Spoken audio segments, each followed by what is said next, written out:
하나님의 말씀은 요한계시록 12장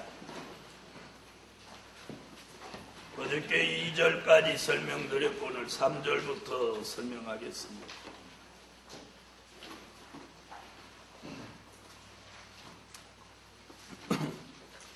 요한계시록 12장 3절. 하늘에 또 다른 이적이 보이니 보라, 한 큰 붉은 용이 있어 머리가 7이요 뿔이 10이라. 그 여러 머리에 7 면류관이 있는데 그 꼬리가 하늘별 3분의 1을 끌어다가 땅에 던지더라. 용이 해산하려는 여자 앞에서 그가 해산하면 그 아이를 삼키고자 하더니, 3절에 보면 하늘에 또 다른 이적이 보인다. 하늘에 또 다른 이적이라고 하는 것은 1절로 2절에서 말한 신령한 영적 교회에 대한 이적과 다른 것을 말한 겁니다. 그러니까 신령한 영적 교회 얘기가 아니고 다른 얘기다, 이런 뜻입니다. 그 다른 얘기는 뭐냐면 큰 붉은 용이 있는데 큰 붉은 용이 있다는 거예요. 그런데 머리가 7이고 뿔이 10이라고. 이렇게 표현해. 머리는 7이요 뿔이 10이다, 이렇게 말하고. 오늘 여기서 붉은 용이라고 하는 것은 그 정체를 계시록 12장 7절로 9절에서 말하고 있습니다. 계시록 12장 7절로 9절을 읽으세요.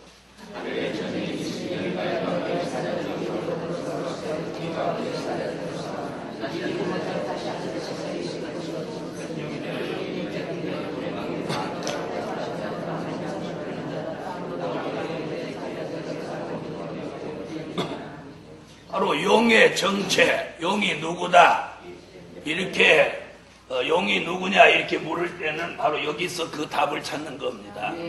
용은 뭐래요?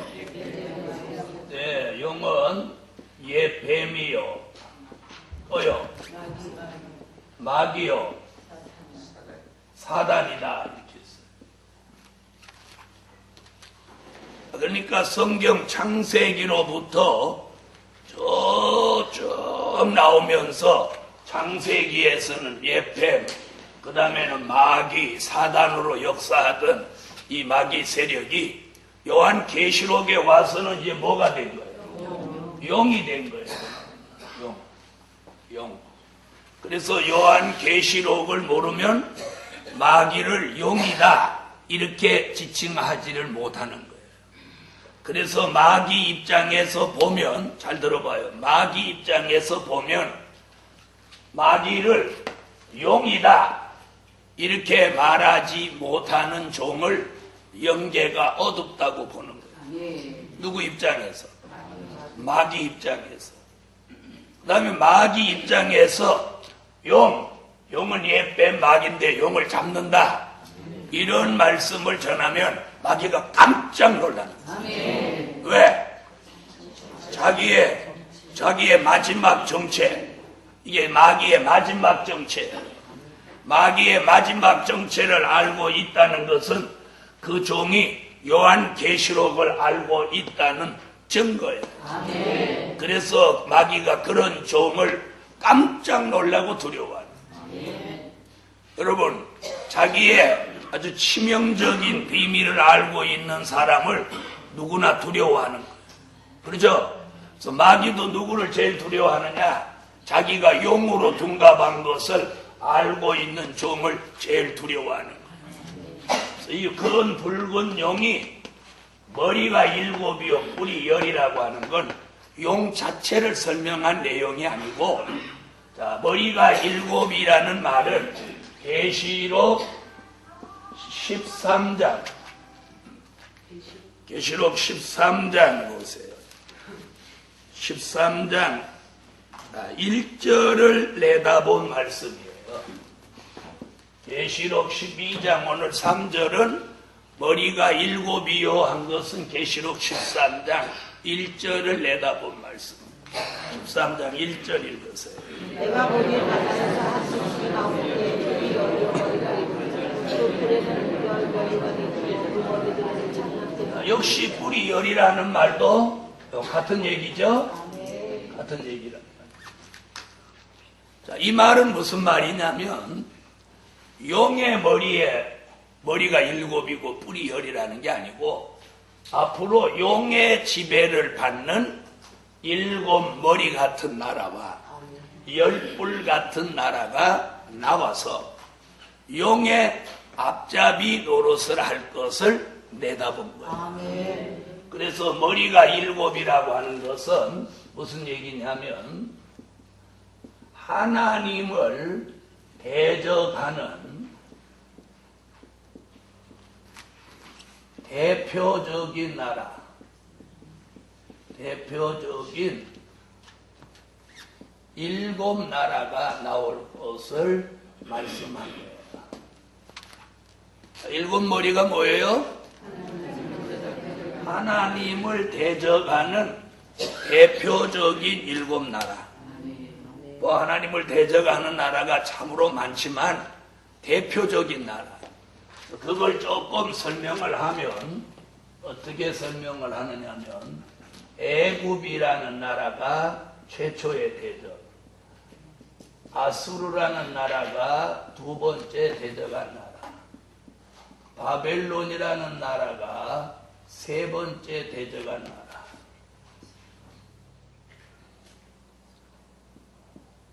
메대와 파사라는 나라가 네 번째 대적한 나라, 헬라라는 나라가 다섯 번째 대적한 나라, 그 다음 로마라는 나라가 여섯 번째 대적한 나라, 소련이라는 나라가 일곱 번째 대적한 나라.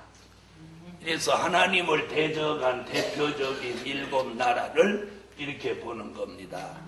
다 같이 한번 받아하십시다. 애굽, 아수르, 바벨론, 메데파사, 헬라, 로마, 소련. 이렇게 이어지는 일곱 머리가 하나님을 대적하는 일곱 나라입니다. 그 다음에 요한계시록 17장으로 한번 와보세요.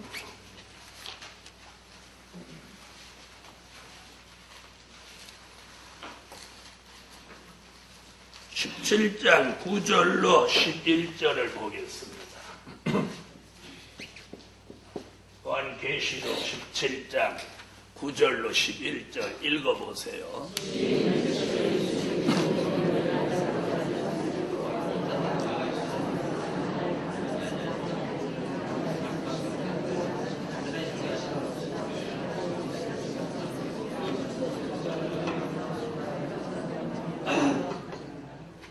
자, 여기 이제 주목 한번 해보세요. 읽으셨으니까. 읽을 때는 정독해서 읽으시고, 들을 때는 정독해서 읽은 걸 머리에 두시고 설명을 들으셔야 얼른 이해가 되는 거예요. 자, 여러분이 읽은 내용이 이겁니다.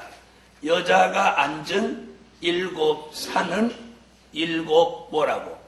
왕이다. 바로 그러니까 일곱 산, 일곱 왕은 여기서 말하는 뭐? 일곱 나라. 일곱 나라 얘기하는 거예요.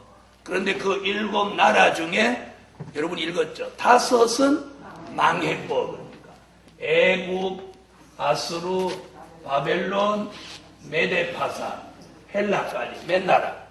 다섯은 요한계시록을 사도 요한이 기록할 그 당시에 망했어요. 망했고, 그 다음에 하나는 있고, 하나 어디? 예, 요한계시록을 기록할 당시 로마는 있고 하나는 아직 이르지 아니했는데 이르면 반드시 잠깐 동안 계속하리라. 자, 이 소련은 이제 나오면 일곱 번째 머리 소련이 나오면 거기 뭐라 그랬어요? 소련은 잠깐 동안 계속한다. 잠깐 동안. 그러니까 일곱 번째 소련, 이 소련은 나라를 얻고 나오면 잠깐 동안 계속한다. 잠깐 동안. 자, 그럼 들어보세요. 자, 사도 요한이 어느 시대에? 로마 시대에 이 요한계시록을 기록했으니까 그때가 언제? 주후 95년경이에요. 주 95년경. 그러니까 서기로 95년경에 뭐 됐어요? 요한계시록을 기록했다는 거예요. 그러면 소련은 그때 나왔어요? 안 나왔어요? 안 나왔죠? 소련은 언제부터 시작했느냐면 1917년 10월 혁명이 시작되는 때부터 이제 소련이라는 나라가 사실상 등장한 거예요. 여러분 세계사를 공부하셨으면 1917년 10월 혁명으로 인해서 러시아 왕조가 무너지고 소비에트라고 하는 소련이라고 하는 무시무시한 나라가 이제 생겨난 그게 시초예요. 이것이 공산주의가 등장하는 최초의 혁명이에요. 자, 그렇게 시작한 소련이 깃발을 언제 내렸느냐면 1991년도에 노태우 씨가 대통령 할 때 고르바초프가 제주도에 칼 블랙박스를 가짜를 하나 들고 와서 노 대통령한테 그걸 주고 돈을 얼마를 받아갔느냐면 막 10억 불을 받아 챙겨갔어요. 그 얼굴이 얼렁덜렁하니 걔 있잖아요. 아시죠?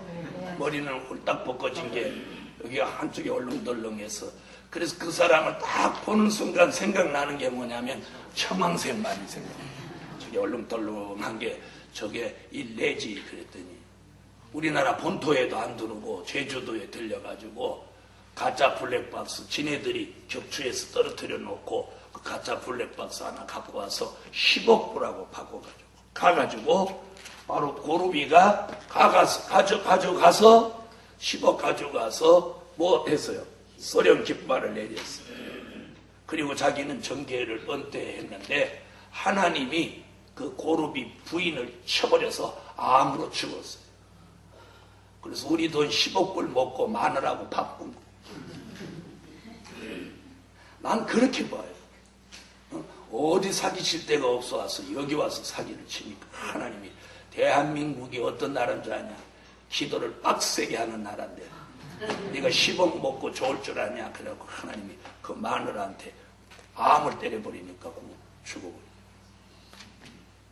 이래서 1991년도에 소련 깃발을 내리니까 이 횟수가 얼마냐면 74년. 우리 기억에는 소련이라는 나라가 마르고 닳도록 영영한 줄 알았더니 깃불도 74년밖에 안 됐어요. 그렇죠? 그런데 여러분 놀랄 일이 뭐냐면 74년밖에 안 된 나라가 세계를 뒤 흔들고 5,000년 역사를 가지고 있는 대한민국을 알기를 뭘로 알아? 뭘로 알아? 눈곱같이 알아. 눈곱.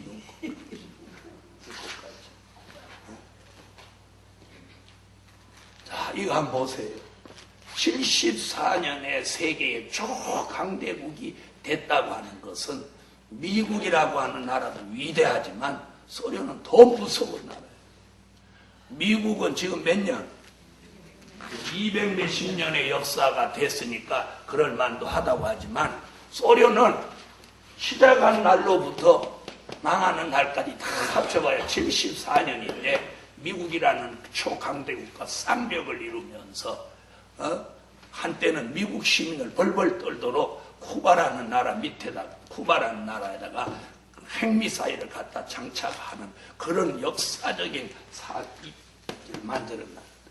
얼마나 무서우니. 그런데 성경은 소련은 나오면 잠깐 동안 계속한다. 그 다음에 그 소련에서 누가 나오느냐면 여덟째 왕이 나온다. 여덟째 왕. 자, 그럼 계시록 지금 12장에는 여덟째 왕 얘기 있어요, 없어요? 12장에. 오늘 본문 공부하는데 있어요, 없어요? 없죠? 13장에도 없어요. 딱 한 군데. 지금 17장에 나온다. 다시 계시록 17장으로 가서 17장 12절 와보세요. 12절로 13절. 찾으셨으면 읽으세요.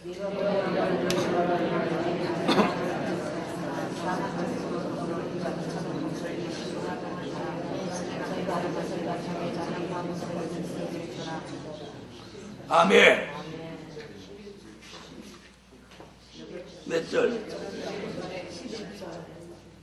네, 11절. 11절로 11절로 13절까지. 다시 읽어보세요.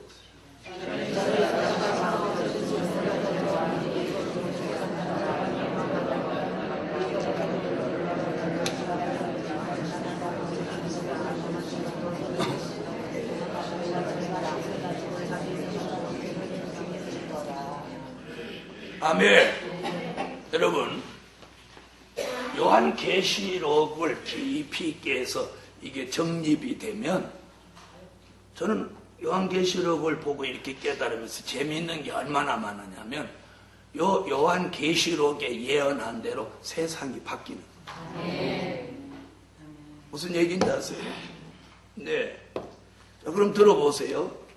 일곱째 머리 소련이 망하면서 그 일곱째 머리에서 누가 나온다는 거예요? 여덟째 왕이 나오는데 그 여덟째 왕은 일곱 중에 속한 자다. 이렇게 표현하는 거예요. 바로 그 말이 없으면 그 말을 이해 못하면 대부분의 사람들이 여덟째 왕을 중국이라고 하는 거예요. 에? 중국이라고 하는 거예요. 그런데 그 11절에 여덟째 왕은 일곱 중에 속한 자다. 요 말이 중국이 아니라 뭐라고 해요? 이게 러시아라는 증거예요. 근데 사람의 생각으로 봐서는 지금 중국이 세계의 주목을 받고 미국과 지금 쌍벽을 이루고 나가고 경제가 지금 중국이라고 하는 나라가 어마어마하게 지금 올라가고 세계에서 외환 보유국이 보유 제1위국이에요.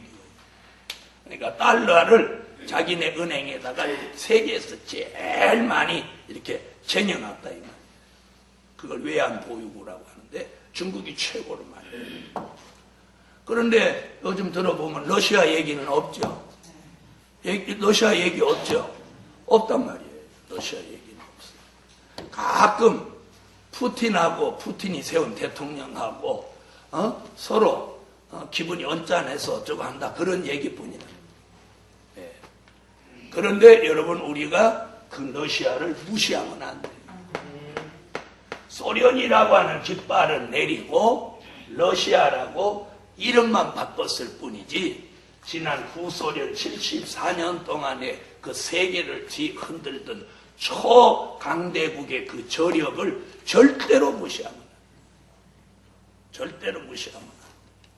세계에서 핵을 제일 많이 가지고 있는 나라가 바로 러시아예요.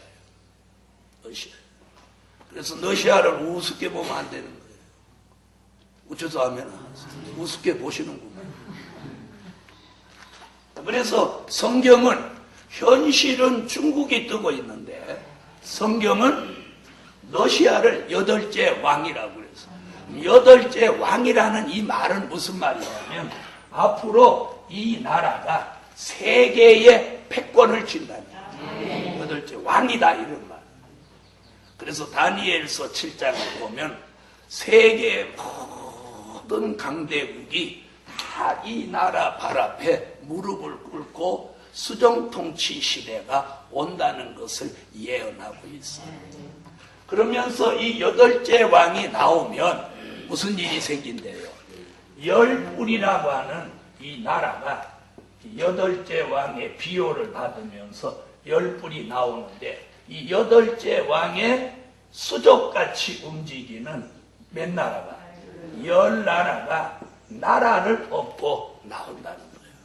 그래서 이 열불은 이 나라의 지배를 받고 이 나라의 수족같이 움직이는 10나라가 나오는 것을 뭘로 보았어요? 열불로 보았어요. 자, 그래서 12절에 보니까 나오죠. 자, 내가 보던 뿔은 열왕이니 아직 나라를 얻지 못하였으나 다만 짐승으로 더불어 임금처럼 권세를 일시 동안 받으리라. 여기서 말한 짐승 얘기는 여덟째 왕 얘기예요. 그래 놓고 13절에 저희가, 여기서 저희가 그러는 건 누구? 여덟째 왕과 열뿔이 한 뜻을 가지고 자기의 능력과 권세를 짐승에게 주더라. 그래 놓고 14절에 내려가면 무슨 얘기냐면 그게 이제 아마겟돈 전쟁 얘기가 나오는 얘기예요. 좀 설명하고 이제 다시 본문으로 돌아가겠어요. 자, 본문 요걸 설명하기 위해서는 이러한 얘기들이 필요한 거예요. 이해됐어요? 자, 그래서 12장에서 자, 누구가 큰 붉은 용이 머리가 7이고 뿔이 10이라고 하는 것은 용에게 이런 역사가 있다는 게 아니고 용의 수하에 앞으로 이런 역사를 둔다는 거예요. 그래서 그 말씀이 어디 가서 이루어져? 13장 1절에 가서 이루어졌죠? 그러면서 수정통치 시대를 이루어갈 때 17장을 어떻게 해야 돼? 참고해야 된다는 거예요. 이해됐습니까? 그러면 자, 소련이 망하고 러시아가 등장했으니 성경 어디까지 예언이 이루어진 거예요? 5은 망하였고 하나는 있고 하나는 이르지 아니했는데 이르면 반드시 잠깐 동안 계속하리라. 그리고 7번째 머리가 망한 후에 누가 등장한다? 8째 왕이 등장한다. 여기까지 성경의 예언이 이루어진 거예요. 그럼 러시아라는 나라는 1991년 소련 깃발을 내리고 91년 하반기부터 시작됐다고 하면 지금으로부터 몇 년 전 얘기예요. 네?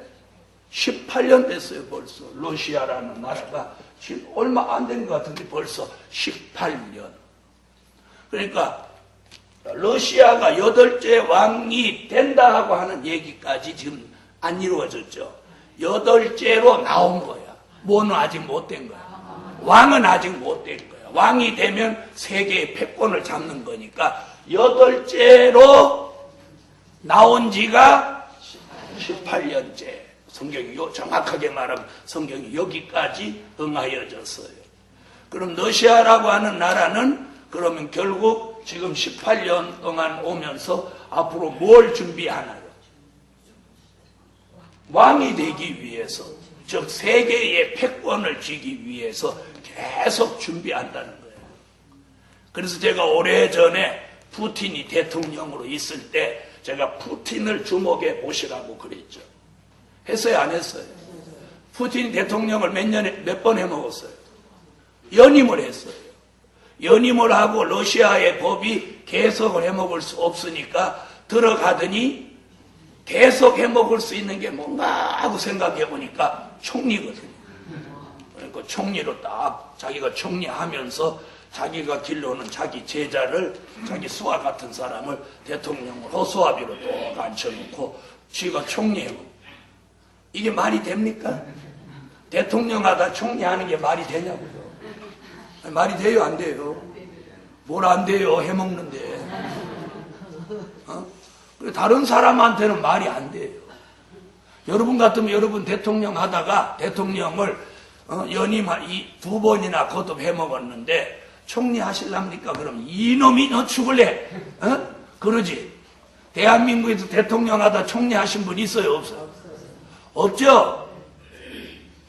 바위에서 뛰어내리는 분은 있어도, 총 맞아 죽는 분은 계셔도, 백담사 가는 일은 있어도 총리는 안 해요. 나도 안 해요. 그런데 푸틴은 총리를 하는 거예요. 그러니까 말이 총리지, 그게 바로 대통령보다 더 높은 수렴청정을 하는 거예요. 수렴청정. 자, 한번 보세요. 밑에서부터 보고가 다 올라오면 자기가 결제하고 다 해서 해놓고 위에는 그냥 형식적으로 보고만 하는 거. 총리가 채권은 다 쥐고 있는 거예요. 대통령 허수아비 만드는 일도 아니에요. 그럼 왜 그렇게 하느냐? 푸틴이 바로 8째 왕으로 가기 위한 작업을 하나님이 푸틴에게다가 네가 해라 이렇게 하나님이 이걸 보내시는 거예요. 메시지를 보내는 거예요. 그래서 하나님이 푸틴을 슬슬 이렇게 올리는 거예요. 독사 같은 네가 해라. 푸틴 얼굴이 꼭 그렇게 생기지 않았어요. 이렇게 여기다 꼬리를 나르면 이게 독사거든요.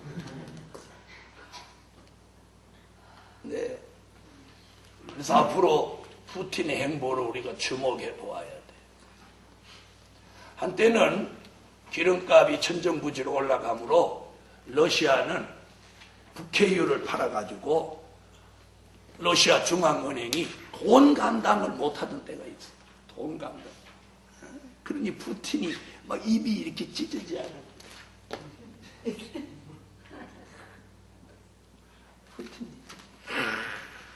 그 돈 들어오는 걸 보고 그래 어떻게 대통령에서 물러나나 그래. 그러니까 다시 총리로 들어오는 거지. 앞으로 그래서 이 러시아와 푸틴은 여러분이 주목해 보십시오.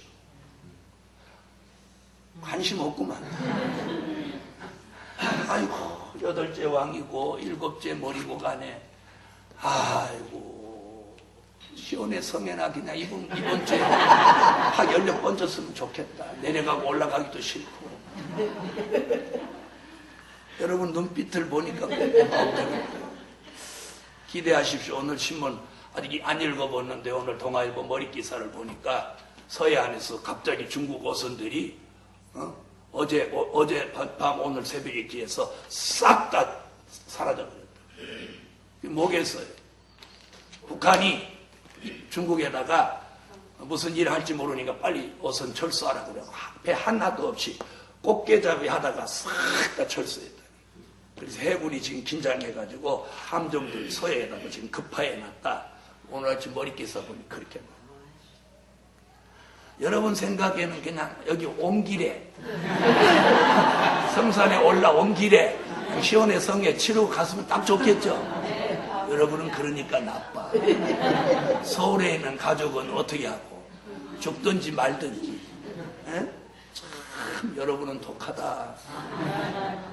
이렇게 자기 새끼 영감은 죽든지 말든지 자기만 여기서 신 받으면 좋겠다 이거지. 영감이 평소에 참 잘해줬으면 안 그러지. 여러분 그러기에는 조금 이르니까 이번 성에는 자신을 보고만 시키고 내려가십시오.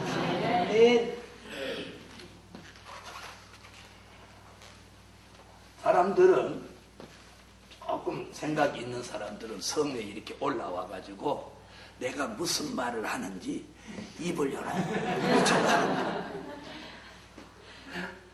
그래서 딱 들어오자마자 여기를 보는 거야. 시온 십자가 붙었나 안 붙었나. 자, 이래서 지금 12장은 13장과 17장으로 이어지면서 앞으로 이런 시대가 온다는 거야. 그래서 여러분이 절대 중국이 아무리 뭐 어쩌고저쩌고 해도 러시아를 얕보면 큰일 납니다.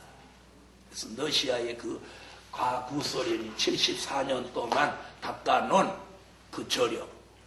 무엇은 바꿨지만 나라의 이름 간판만 바꿨지 바뀐 건 하나도 없어요. 그렇죠? 나라 이름만 바뀐 게 뭐 있어? 공산주의 그대로 하고 크레물린 그대로 있고, 예? 뭐 그냥 그대로 있어요. 땡고, 잠수함, 핵폭탄 다 그대로 있어요. 다 그대로 있어요.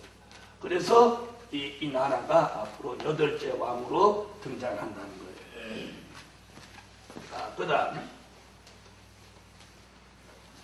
3절에 보니까 같이 무슨 얘기를 하느냐면, 자, 머리가 7인데 무슨 얘기예요? 자, 7 면류관이 있는데 이렇게 말합니다. 이건 무슨 말이냐면 이 나라마다 마치 면류관을 쓴 것 같이 그 시대에 애굽, 아수르, 바벨론, 메도, 페르시아, 헬라, 로마, 소련 이 7 나라가 하나님을 대적하는 대표적인 이 말이 뭐예요?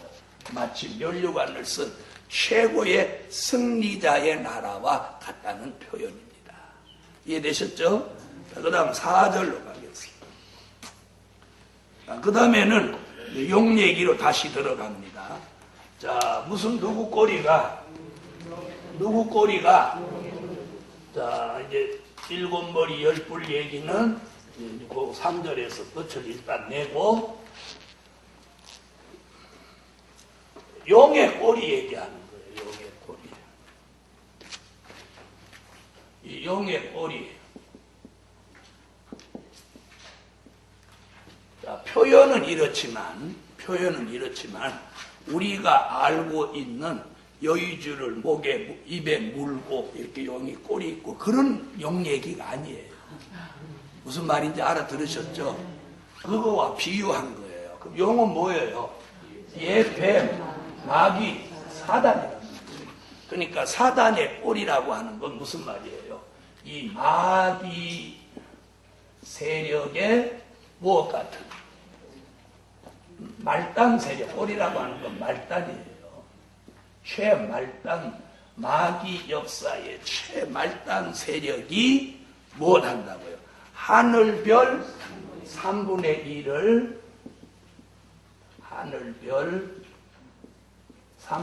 1을 끌어다가 어떻게 한다고? 땅에 던진다. 그렇게 나왔죠? 이게 무슨 얘기인가 잘 들어보세요. 하늘별 3분의 1. 하늘별은 주의 종들이에요. 주의 종 3분의 1이 땅에 떨어진다. 이런 얘기예요. 떨어진다. 그럼 여기서 말하는 이 주의 종, 하늘별로 치는 이 주의 종은 어느 시대 종이냐? 어느 시대 종? 어느 시대 종? 은혜 시대 종이에요. 왜 은혜 시대 종이냐면 계시록 12장 1절로 2절과 5절을 보면 이 별은 기존 있던 거고 이런 역사가 일어날 때 말세의 종 그때서 나오는 거예요. 아멘. 그렇죠? 여자가 아이를 낳으니 아멘. 낳으니 몇 절에 낳아요? 5절에 지금 낳는다는 얘기 나오거든요. 그러니까 이는 기존에 있던 어느 시대죠? 기존에 있던 은혜 시대죠. 싫어해도 할 수 없어요. 사실이 그러니까 말은 바로 해야죠. 은혜 시대 종 3분의 1이 어떻게 땅에 떨어진다는 거예요. 땅에 떨어진다. 이게 얼마나 무서운 얘기예요. 몇 명 중에 몇 명? 3명 중에 1명은 떨어진다는 거예요. 떨어진다는 얘기가 어디 와서 이루어지냐면 요한계시록 9장 1절로 2절에 가서 이루어지는 거예요. 그러니까 9장 1절로 2절을 여기서 지금 다시 말하고 있는 거죠. 자, 요한계시록 9장 1절로 2절을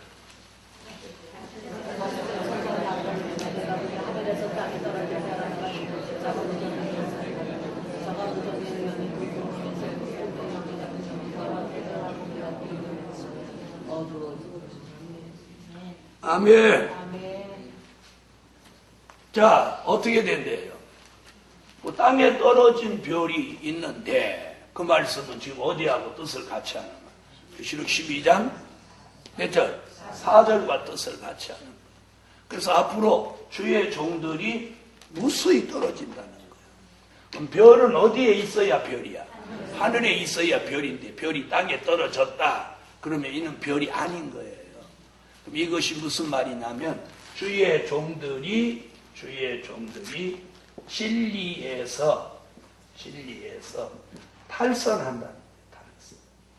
진리에서 탈선한다. 그럼 진리에서 탈선한다 이 말은 무슨 말이냐면 정도로 가지 않는다 이 말이에요. 그죠? 진리가 뭐예요? 진리가 정도잖아요. 근데 진리에서 탈선한다는 건 정도에서 이탈한다 이런 얘기예요. 그러니까 3명 중에 1명은 정도로 가지 않는다. 정도로. 오늘 이 말씀 굉장히 중요한 거예요.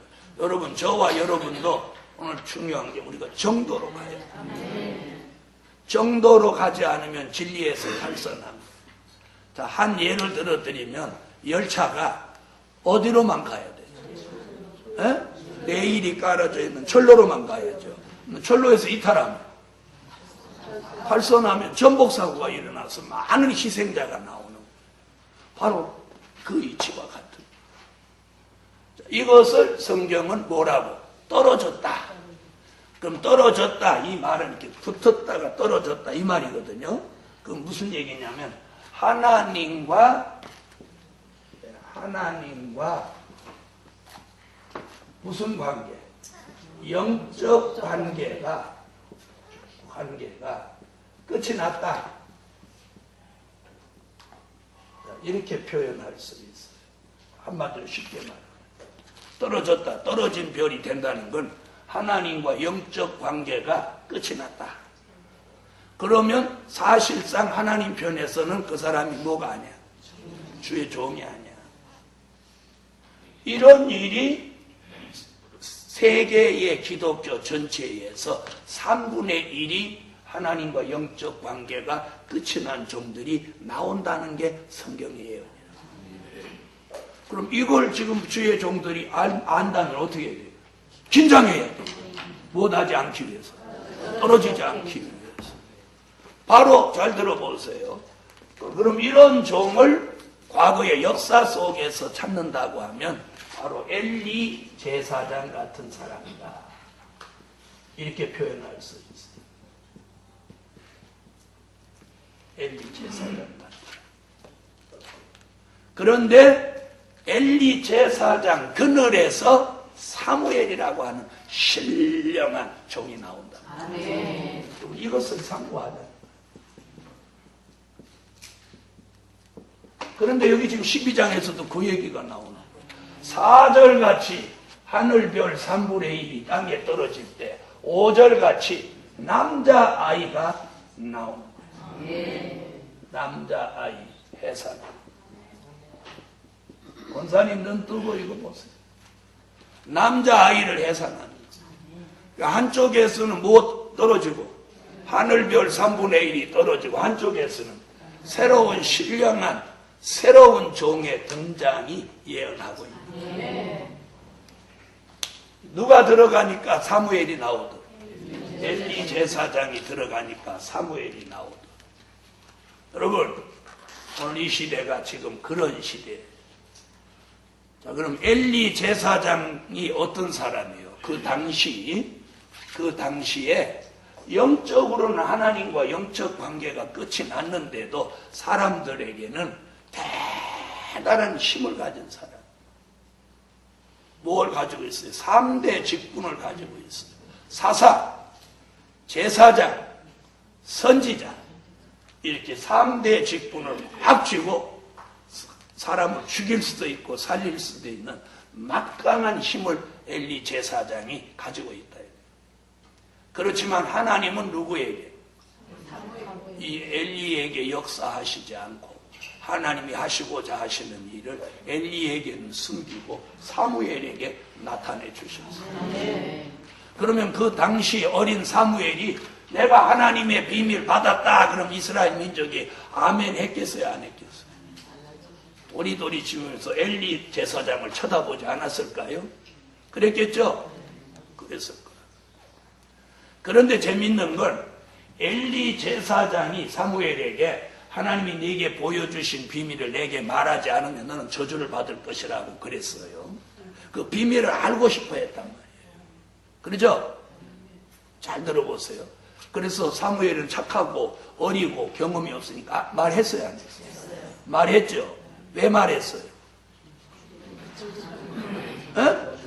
저주받는다고 하니까. 사무엘이 그때까지만 아직 꿈을 못 깬 거지. 엘리가 하나님 다음으로 대단한 사람으로 아는 거야, 사무엘은. 사실은 얘가 진짜인데. 그러니까 이 가짜한테 진짜가 협박을 받는 거예요, 이게. 이게 그 당시나 오늘이나 현실이에요. 이 말 알아들으세요. 가짜가 하나님의 역사가 없는 사람이 하나님의 역사에 있는 사람을 협박한다니까. 그래서 사무엘이 비밀을 말해줬어요.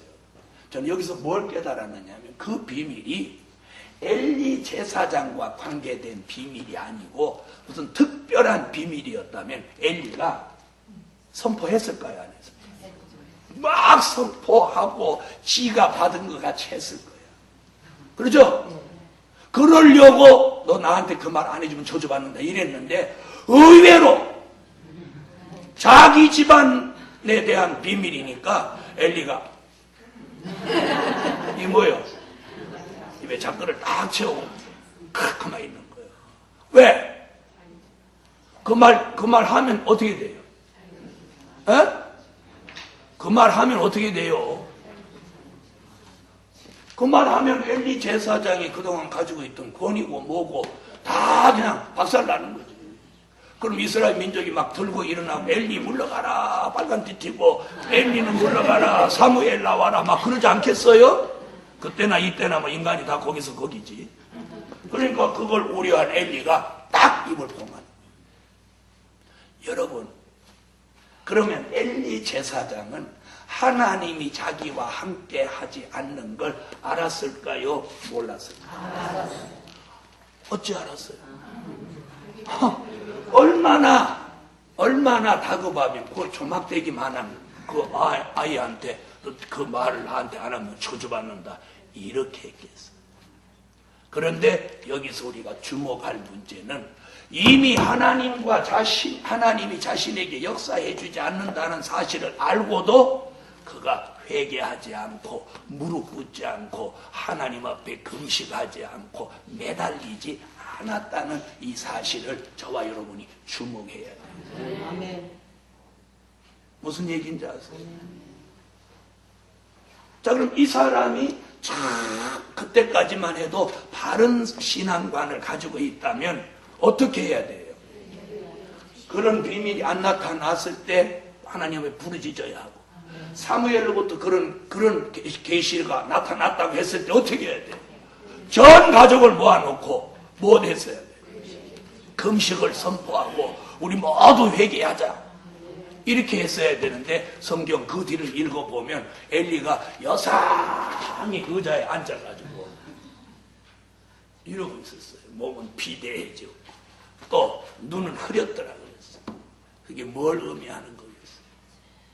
네? 그래서 몸이 비둔해져 갖고 무릎을 꿇을 수가 없었던 거예요. 그 당시에 하나님의 사람들의 역사적인 배경을 보면 뭘 꿇고 기도하던 때예요. 무릎을 꿇고 기도하던 시대예요. 그런데 몸이 비둔해가지고 무릎을 꿇을 수가 없는 거예요. 여러분, 오늘 여러분도 몸이 비둔해져서 무릎이 안 꿇어지는 사람 한번 생각해야 돼요. 생각해야 돼요. 그런데 사무엘은 무릎을 꿇었어요. 자기가 무릎 꿇은 사람, 무릎 안 꿇은 사람. 그래서 성경에 분명히 그 엘리가 의자에 앉아있더라. 의자에. 그런데 어디서 죽었어요? 엘리가 의자에 앉아있다가 뒤로 넘어져서 목이 부러지고 그럼 그 의자가 뒤로 넘어지게 만들어졌을까요? 에? 여러분, 어떤 의자가 뒤로 넘어지게 만드는 의자가 어디 있어? 천사가 와서 밀어버린 거예요. 이 비둔하고 눈이 어두운 이 영감탱이야. 죽어본다는 거예요. 여러분 잘 들어보세요. 하나님이 함께하지 않는 종은 이미 선지자도 제사장도 사사도 아니에요. 한낱 몸이 비둔한 영감탱이에 불과한 거예요. 여러분, 저와 여러분도 하나님이 함께하지 않으면 몸이 비둔하고 눈은 침침한 영감탱이에 불과한 거야. 그럼 여자분들은 뭐라고 해야 돼? 남자분들은 영감탱이라고 하면 여자분들은 뭐라고 해야 돼? 아, 그렇지. 아, 이거 언제든지 하여튼 말씀다. 그래. 몸이 비둔하고 하나님이 함께하지 않고 눈만 어두운 할망구에 불과한 거야. 여러분, 이게 지금 웃을 일이 아니에요. 하나님이 함께하는 사람이라 해야지. 네. 한낱 영감탱이 할망구가 돼서는 안 된다는 거예요. 옆에 분한테 물어보세요. 영감탱이야, 할망구야, 아니면 하나님의 사람이야? 그리고 우리가 이거 웃고 넘어갈 일이 절대 아니에요. 웃고 넘어갈 일이 아니에요. 여러분, 제가 하나님이 함께하는 종이 아니면 그냥 어디 가면 다 할아버지로 통하고 마는 거예요. 아저씨 그러다가 이제 어디 나가면 누가 후하게 불러주면 아저씨고, 정확하게 불러주면 뭐예요? 할아버지야. 그냥 할아버지로 끝나면 뭐예요, 제 인생이? 그냥 한낱 머리 벗겨지고 그런 할아버지면 뭐하냐고. 어디다 써? 화장터로밖에 더 가겠어. 우리가 오늘 할망구나 영감태기로 끝나지만 말자는 얘기예요. 네. 지금 만약에 여기 앉으신 분 그렇게 따지면 여기 할망구 벗어날 사람 몇 명이나 있어? 옆에 한번 봐봐. 하나님이 함께하는 역사 아니면 할망구지 뭐. 에? 눈은 다 침침해졌고 벽지는 다 얼었고 자연은 다 훼손됐고 어디 오늘 이따 나가다 저 큰 거울 내 붙여놨대. 자신 모습을 한 번씩 보라는 얘기야. 여러분, 우리가 웃을 일이 아닙니다. 바로 엘리라고 하는 사람이 하나님이 세울 때 사사요, 제사장이요, 선지자 이 3대의 직분을 가지고 대단한 사람이었어요. 한나라고 하는 여자가 와서 막 아들을 못 낳고 그렇게 하니까 네가 아들을 낳을 것이라. 그럴 때 정말 아들 낳았어요, 안 낳았어요? 그러면 그때까지만 해도 엘리라고 하는 제사장의 권위가 있는 거예요, 없는 거예요? 애 못 낳는 여자 막 울고 기도하니까 너 애 낳는다. 그런데 그때서부터 징조가 좀 있었던 게 뭐냐면 한나가 막 기도하는데 너 술 취한 거 아니냐 이런 거 보면 연계가 좀 그때부터 정상이야. 아니 술 취해갖고 지금 술주정하는 거하고 은혜 가운데 도취돼서 기도하는 거하고 이거 분별 못했으니 그때서부터 조금 맛이 갔지. 그래요, 안 그래요? 난 그 성경 읽으면서 엘리가 이때부터 맛이 좀 갔구나. 그러니까 사무엘이 태어나기 벌써 1년 전부터 맛이 그때부터 간 거야. 이 분별 못하는 게 벌써 맛이 간 거야. 그래도 그 말에 하나님이 아직 누구 안 나왔으니까. 그럼 엘리 말을 이루게 한 건 사무엘을 나게 하기 위함이지 엘리가 대단한 권세자가 돼가지고 그런 거 아니야. 그렇죠? 어떤 한나가 애를 낳아야 되니까 그럼 애 낳게 하는 데는 그럼 엘리라도 들었어야지 어떻게. 그래서 그때부터 맛은 갔지만 하나님이 네가 아들을 낳을 것이라. 사무엘이 나왔어.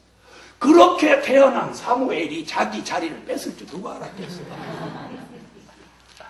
여러분, 이게 하나님의 역사예요. 이거 정말 아이러니하지 않아요? 만약에 자기가 그렇게 해서 난 아이가 자기 자리 뺏을 줄 알았으면 엘리가 그 말 했겠어, 안 했겠어? 에? 이 영감되기가 그 말 안 했지. 안 했지. 그런데 그럴 줄 모르고 했는데 그 아들이 나와갖고 당신 집안은 이렇게 망합니다. 그런데 문제는 뭐냐면 하나님이 어쨌든 알려줬으니까 엘리 제사장이 살기를 원했으면 그때 어떻게 해야 돼? 의자에 앉아있을 게 아니고 내려와서 땅에 엎어져서 금식하고 회개하고 하나님의 긍휼을 기다렸어야 된다. 여러분, 어느 시대든지 하나님 앞에 회개하고 무릎 꿇을 때는 절대로 하나님에게 긍휼이 있다는 거예요. 이건 만고불변의 진리예요. 그래서 저나 여러분이 사는 길은 오직 회개야. 나는 잘못한 거 없어. 뭐 잘못했나? 이런 이게 죽을 징조고, 제가 부족합니다. 제가 잘못했습니다. 회개합니다. 이 사람이 바로 되는 사람. 이 사람이 바로. 그래서 저는 교인들이 누구하고 주의 종들이 이렇게 대화를 해보면 이 사람이 회개가 없구나, 있구나. 그걸 굉장히 중요시. 회개보다 더 아름다운 축복은 없어요. 엘리 제사장이 왜 망했어요? 회개하지 않아서 망. 그럼 사무엘을 통해서 말씀할 때 엘리에게 무엇할 기회가 있었어요? 없었어요? 회개할 기회가 있었죠. 회개할 기회가 충분히 있었죠. 있었죠? 그런데 그 회개할 기회를 놓쳐버린 거예요.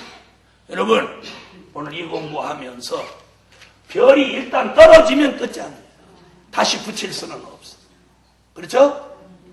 그러나 하나님의 경고가 있을 때 무엇했다면, 회개했다면 사는 길이 있다는 거예요.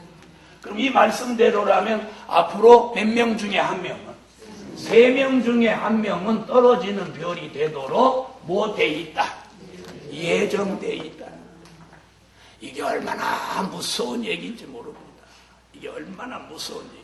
오늘날 주의 종으로 이름 날리고 이러는 분들이 사실은 이 말씀을 듣고 대단한 경고로 받아들여요.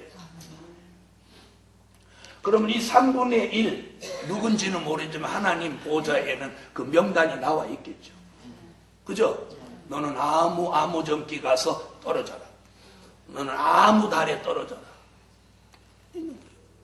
사무엘이 그런 비밀을 엘리야한테 말하고도 상당한 기간을 엘리가 그 권한을 가지고 갔어요.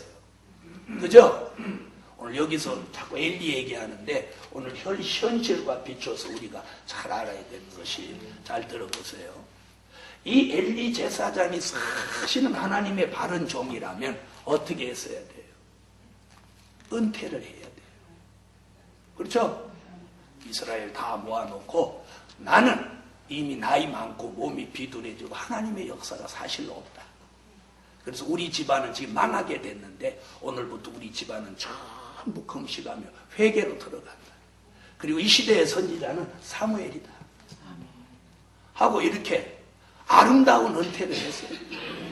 맞아요, 안 맞아요? 그렇죠?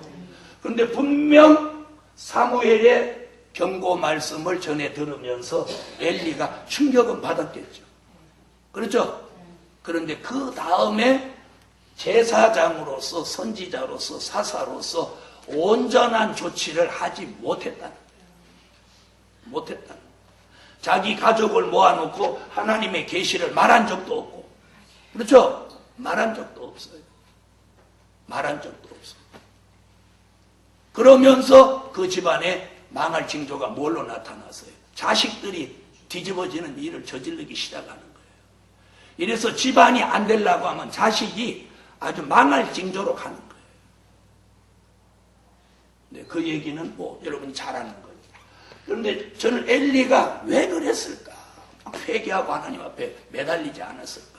그런데 그 회개할 마음도 하나님이 엘리에게는 주시지 않았다는 거예요. 근데 성경을 읽어보면 어떻게 했어요? 엘리 제사장의 자녀를 하나님이 죽이기로 결심하셔서 그들이 엘리 제사장의 말을 불순종하도록 만들었다, 이렇게 말했어요. 이런 걸 보면서 우리가 하나님의 역사를 누구도 절대 피해갈 수 없어요. 절대 피해갈 수 없어요. 그래서 저와 여러분이 이 시대를 살아가는 저와 여러분이 엘리 제사장 시대에 사무엘에 등장하는 이런 시대에 있었던 역사적인 사실과 오늘 지구에 존재하는 하늘 별 3분의 1이 땅에 떨어진다고 하는 이 성경의 예언과 종합해서 우리가 생각해 봅니다. 자기는 말세 복음으로 이제 남자아이 같이 나온다고 생각하니까 아무 일 없다 이렇게 생각하면 안 돼요. 회개가 없는 종, 회개가 없는 사람은 이미 하나님의 역사가 없는 거예요. 그래서 우리가 죄와 상관없어지는 그날까지는 매일매일 뭐 돼야 돼? 회개!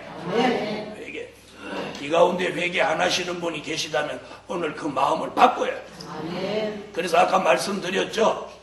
내가 회개를 못한다고 하는 건 두려운 얘기예요. 하나님이 내게 회개할 마음을 주시지 않는다는 말도 돼요. 엘리 제사장 같이. 그래서 오늘 성경은 하늘별 3분의 1이 땅에 떨어진다. 떨어진다는 건 진리에서 달선한다. 진리는 정도인데 정도에서 이탈한다. 정도에서 이탈한다고 하는 건 하나님과 영적 관계가 끝이 난다. 즉 누구 같은 사람이 된다. 엘리 같은 사람이 된다. 엘리 같은 사람이 되면 이 사람은 다시 무엇할 길이 없어. 회개할 기회가 없어. 그래서 히브리 6장을 찾으세요.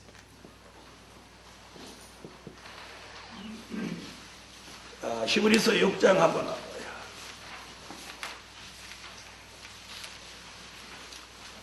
히브리서 6장 4절로 8절 자, 읽으세요.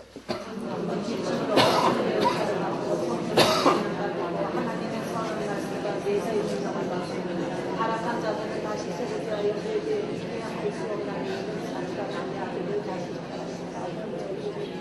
땅의 교회에 자꾸 준비되는 교회에 박하는 자들을 쓰지 않고 다시 왕벽하고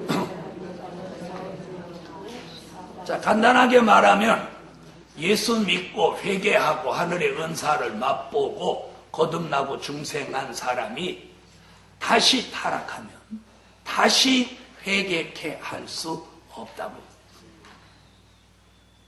무슨 얘기인지 아세요? 오늘 굉장히 중요해요. 저나 여러분이 타락하면 우리는 회개할 기회가 없어요. 그러므로 오늘 낮 시간 한 번 비침을 얻고 하늘의 은사를 맛보고 타락하면 다시 회개케 할 수 없는 것은 예수님을 십자가에 2번 못 박아 현저히 욕을 보입니다. 이 얼마나 무서운 내용입니다. 그런데 이 떨어진 별들은 자 보세요. 그럼 자신이 떨어졌다고 하는 걸 알까요 모를까요? 알까요 모를까요?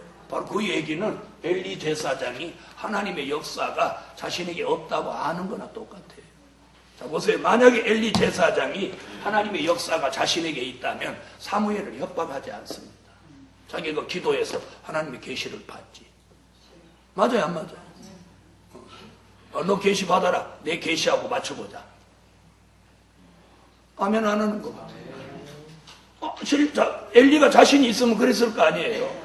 내가 기도해서 내가 하나님 앞에 계시를 받을 테니까 너한테 주는 계시도 나한테 말해봐라. 나도 너한테 말할 테니까 너와 내 계시를 맞춰보자.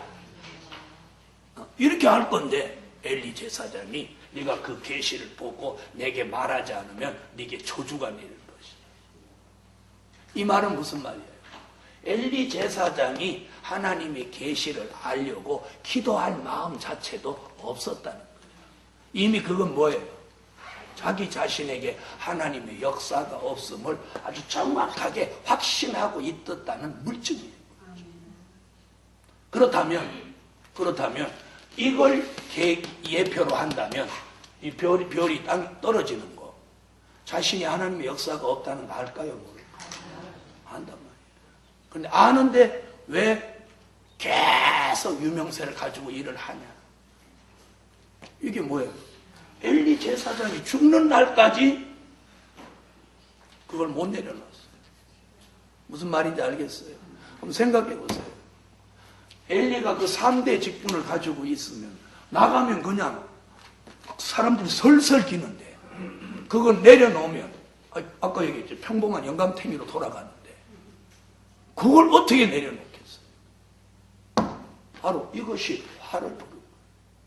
그래서 오늘도 이 3분의 1 떨어진 별들이 목회 현장에서 절대로 죽는 날까지 물러가지 않는다. 어떤 종도 양심선언하는 종이 안 나온다는 거예요. 양심선언이 뭐예요?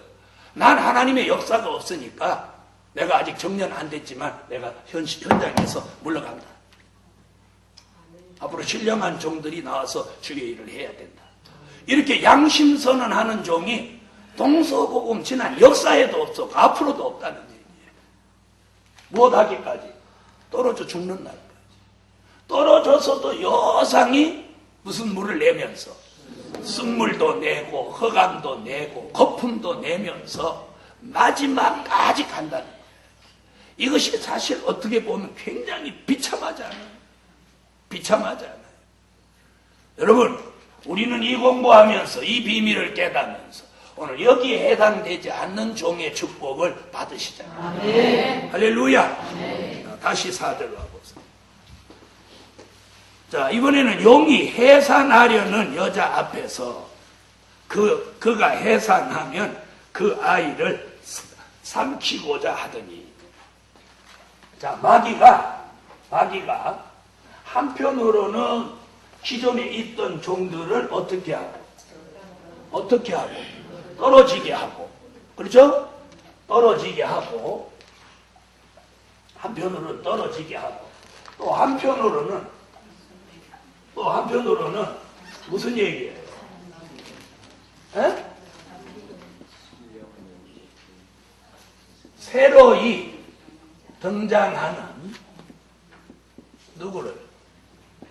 등장하는 말세의 종을 잡아먹으려고 합니다.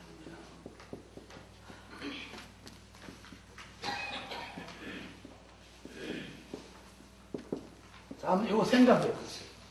아이를 낳지도 않았는데 나오기만 하면 잡아먹으려고 마귀가 이렇게 탁 진을 치고 있다고 한번 생각해 보세요.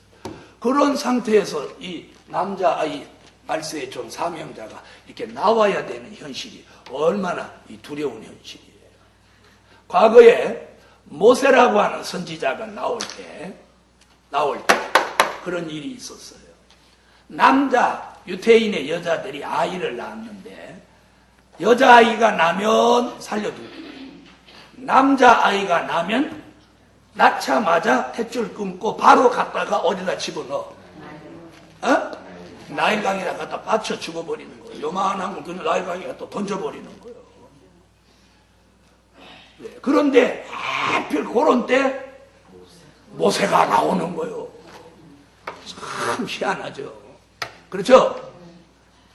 그런데 하나님이 어떻게 해요?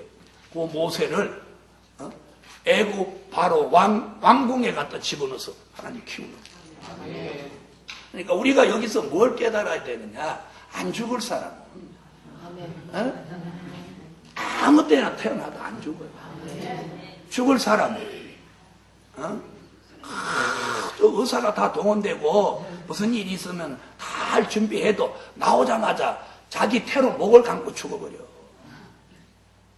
어떤 애 자기 태로 목을 감고 나오면서 죽더래. 그래서 저번에 그 의사들이 밝히는데 엄마가 막 스트레스를 받으면 그 스트레스가 아이한테 가갖고 아이가 뱃속에서 자기 태를 목에다 감아 건진다잖아요. 이러고 세상 나가기로 죽어버린 거야.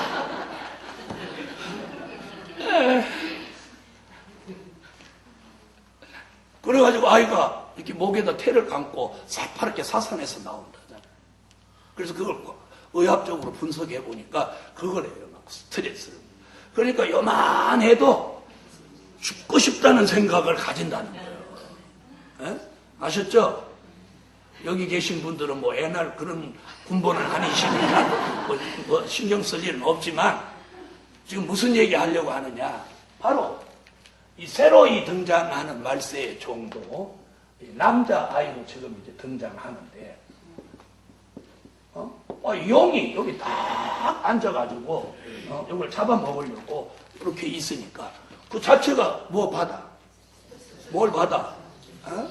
우리 이제 스트레스라고 안 하고 이걸 압박이라고 해요.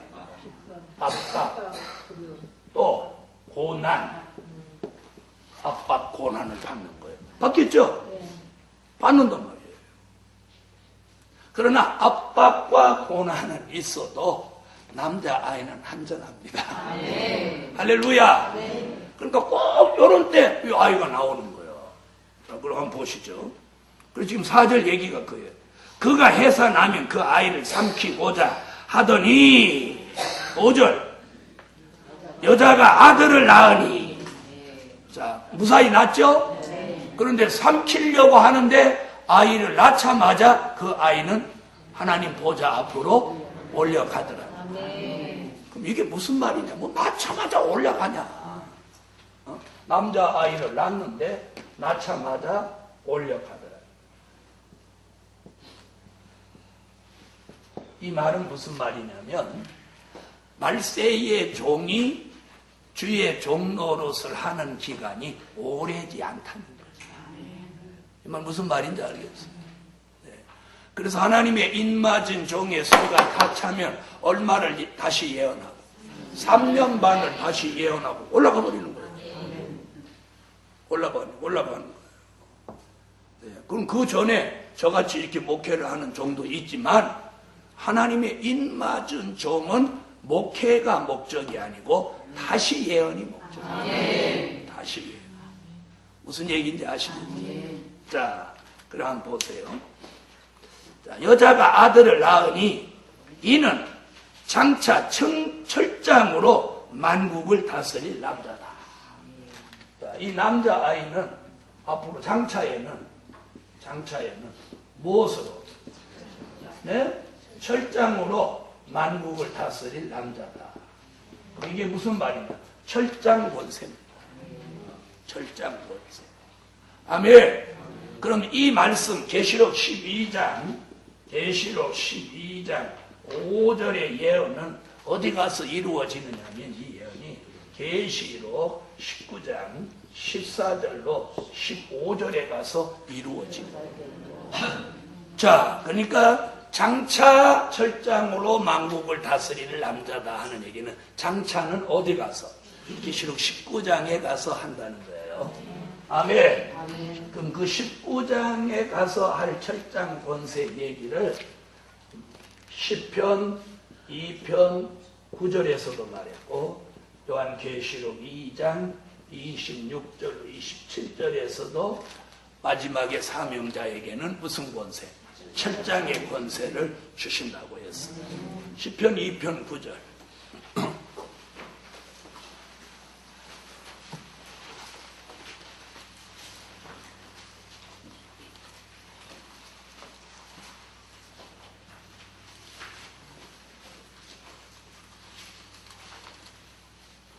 찾으셨으면 읽어주세요.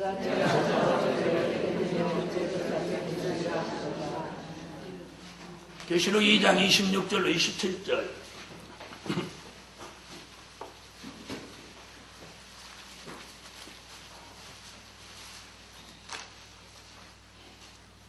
자, 읽으세요.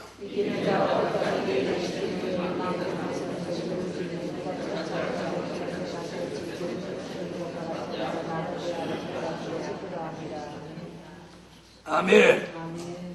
자, 이 철장 권세. 앞으로 이제 계시록 19장 14절로 15절에 가서 하늘 군대가 돼서 예수님의 심판을 이제 도울 때, 아마겟돈 전쟁 때 이 하늘 군대가 된 종들에게 무슨 권세? 철장의 권세가 역사하게 되는 거예요. 자, 그렇게 쓰여질 종을 오늘 여기서 지금 뭐라고 표현을 했어요? 남자아이라고. 왜 남자면 남자지 남자아이라고 했느냐? 이 부분을 남자라는 말, 아이라는 말, 이게 무슨 남자아이? 자, 남자라고 하는 것은 뭘 가리키냐면 장부, 용사, 장성한 자 이런 뜻입니다. 다시 말하면 신앙이 장성한 자, 성인의 신앙을 가진 자 이런 얘기예요. 이해되셨어요? 자, 그래서 이사야 46장 8절을 찾으세요. 장부가 되라.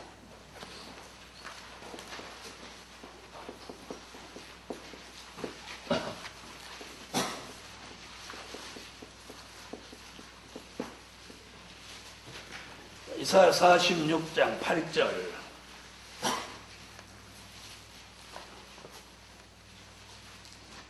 자, 읽어주세요.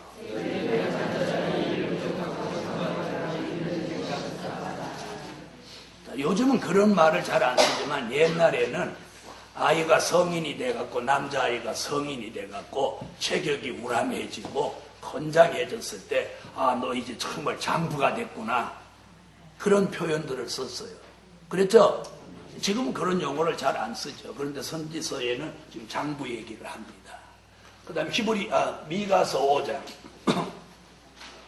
미가서 5장. 7절로 9절. 미가서 5장 7절로 9절. 찾으셨으면 읽으세요.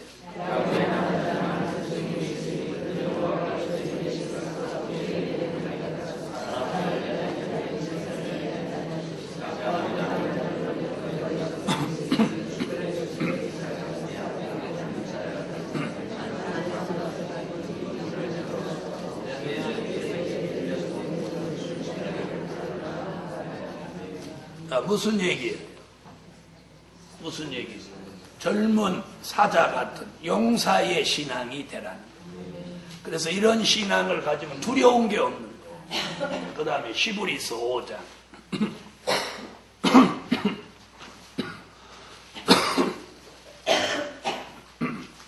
히브리서 5장 12절로 14절. 읽으세요.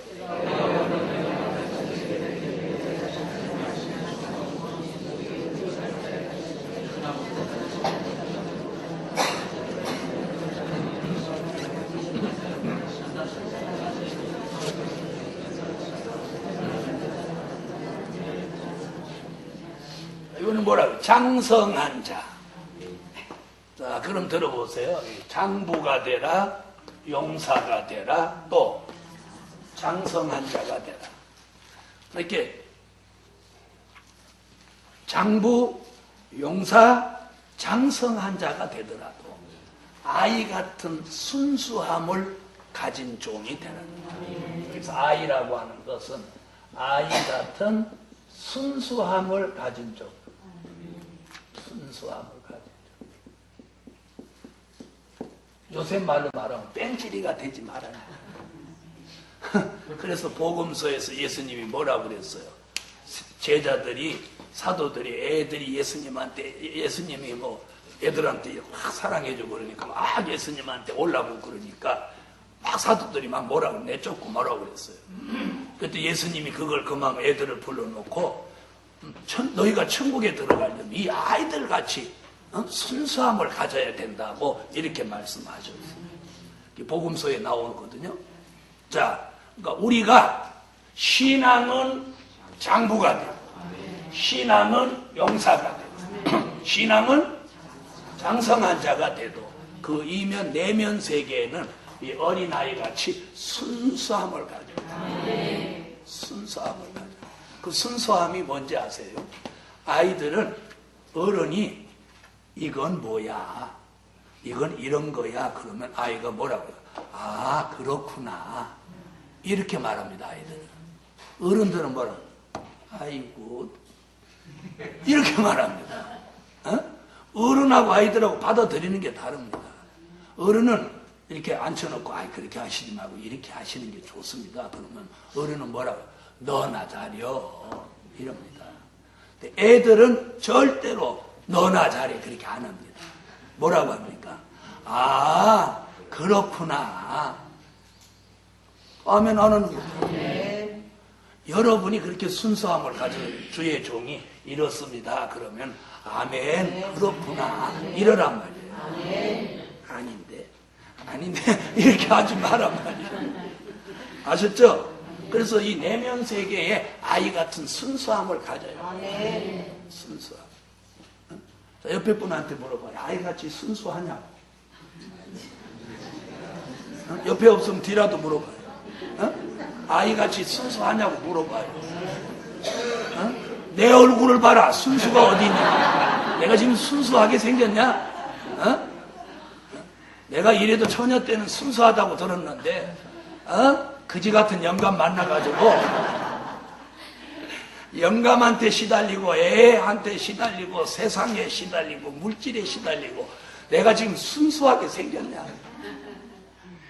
여러분, 세상이 우리를 아무리 속이고 시달리게 하더라도 이 어린아이 같은 순수함을 가져야 됩니다. 아멘.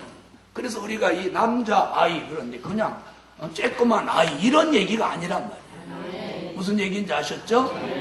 신앙은 장부, 신앙은 용사, 신앙은 장성한 자가 됩니다. 그 내면 세계에는 어린아이 같은 순수함을 가지라는 거예요. 그런 사람을 하나님 아빠 보좌 앞으로 올려간다는 거예요. 그럼 뺀질이는 뺀질뺀질한 사람은 못 올라간다는 거예요. 안 올려간다는 거예요. 이렇게 한마디 해야 돼요. 그런데 여러분, 뺀질이 같은 사람도 하나님의 말씀이 들어가고 은혜가 들어가면 회개하면서 그 뺀질이를 벗어요. 벗는 거예요. 벗어버리고 순수함으로 돌아가요. 걱정하지 마세요. 사람이 어떻게 뭐 똑같을 수 있어요. 뺀질이도 있고 얼빵한 사람도 있고 그런 거지. 네. 아이가 되라고 하는 것은 순수함을 가지라는 거지 갑자기 얼빵해지라는 말은 아니에요. 알으셨어요? 그래서 올려간다는 거예요. 하나님 보좌 앞으로 지금 본문에서 계시록 12장 5절에 보좌 앞으로 올려간다는 얘기는 어디를 말하는 거냐면 계시록 그 사건은 11장 12절에 있는 사건이란 말이에요. 이걸 15절, 12장 5절에서 반복해서 한 번 더 말씀하는 거예요. 이는 데살로니가 전서 4장 16절로 17절의 말씀을 응하게 하는 거예요. 자, 11장, 계시록 11장 12절.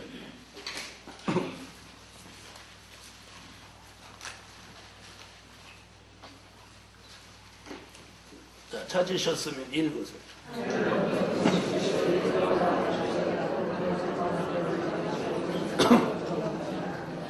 아멘. 자, 그럼 하나님 보좌 앞으로 올려간다 이 말은 요 11장 12절의 말씀대로라면 무엇 받는 거예요? 들림을 받는 거예요. 어디로? 데살로니가 전서에서 공중이라고. 자, 데살로니가 전서 4장을 찾으세요. 16절로 17절 읽으세요.